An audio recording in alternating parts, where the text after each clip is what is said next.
Alright, we almost forgot to film an intro for tonight, where some parts finally came in, so we're doing some work, although not the drive coupler still. Got the fittings here, and ran a hose, and it turns out my PEX crimper worked perfectly fine on those. That worked great, so I have no doubt that those will be just fine, and now we don't have to buy one more crimping tool. So, we're starting to figure this out. Well, actually this goes this way, but like that. So we got to get that all sorted out. But yeah, always linkage games, always playing with things. Oh, this is that low carb bracket. It is gorgeous. It's not free, but it sure looks pretty cool. So we'll be back in a bit. Okay, we've already run into our first complication, and wasn't something we even thought about. So you can see right now we're going to have a giant vacuum leak, in case you didn't notice, because we're using just some bushings to figure out what length spacers we're going to need, because we want this linkage to clear the nitrous lines when they go into use much later.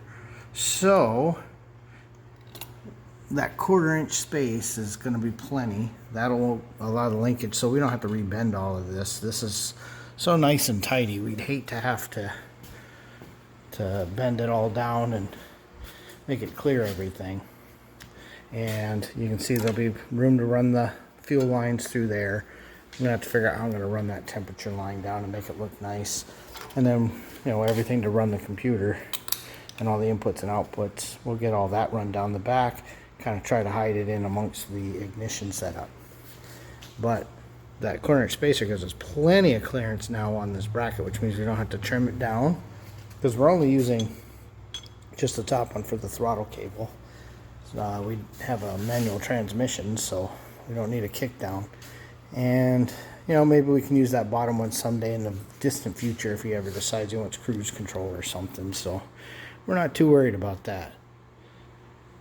Okay, we swapped the pulley and fan on the new alternator, and they look pretty good.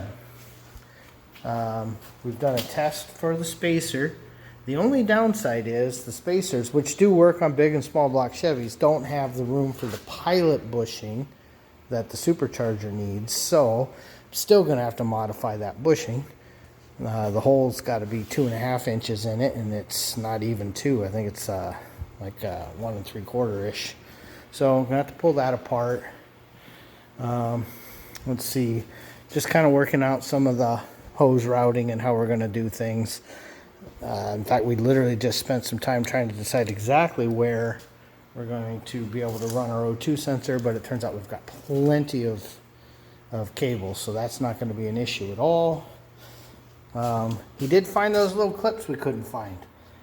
I don't know where he found them, but he found them, and that looks great. So that makes me feel better. In fact, after driving the Hydro Boost in the Corvette, even though I drive Hydro Boost every day in my pickup, I like the feel of that so much. I'm doing that in the Impala now too. And then here's a Hydro Boost in the 55. This is probably going to be our go-to for pretty much anything with a cam in it. Why even monkey around? Why even deal with the thought of losing some brake pressure? So yeah, I'm pretty happy with where things are coming together. It takes forever. Everything's always slow. But, oh, and we finally got the right bushing and got her threaded in and fit, so I'm pretty happy with that. And that's up on purpose. It's reminding us that that's not torqued. Let's see, what else do I know at this point? Probably nothing else that's going to show up on a video and be interesting to anybody for the rest of tonight. I don't know that there'd be anything anyone's going to see. Guess I can show how nice the gas tank came out. Put a nice coating on that to protect everything. I think that looks really nice. So, alright. This may or may not be the end of the 55 video for tonight. Well, this actually isn't the end. One of the problems that we have seen with these headers, and I don't know if it shows up in the video, is these guys aren't in plane with each other. These were individually ground, and I want them in plane. They don't have to necessarily go all the way back to the flange, but I want the grind on those welds in plane. Okay, it's not as fun as you would think it would be because these are heavy to be off to the side, but this is starting to really shape up. I don't know how well it's going to show in the video, but this is now coming in plane. So we've been using a flat edge, and then we found a nice flat area on the floor, cleaned it up real good, put down some 80 grit self-sticking sandpaper, and hold it in plane, and just go for it. It's tiring. Alright, that's how the sandpaper comes. There's a little roller and a knife, and we just cleaned up the first set, and we're getting ready to do the next header. Okay, now we're closing. So I know it doesn't show up in the videos, but those are considerably flatter now. They're in plane with each other. This will work a lot better. Just a lot less risk of leaks before we send these off to be coated. So I think that's going to be it for the 55 tonight. Motor's set away, keep the mice out. So yeah, there we are. Well, welcome to another part in this very long video, since after the last Windows update, I don't seem to be able to use my GoPro software anymore. So this will be a long video when I decide what I'm going to do.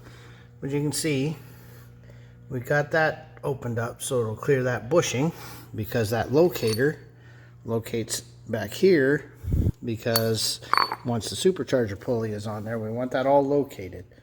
So getting ready to put that on. Okay, that lines up really, really nice. So the other thing to note, look at that. The coupler's finally here.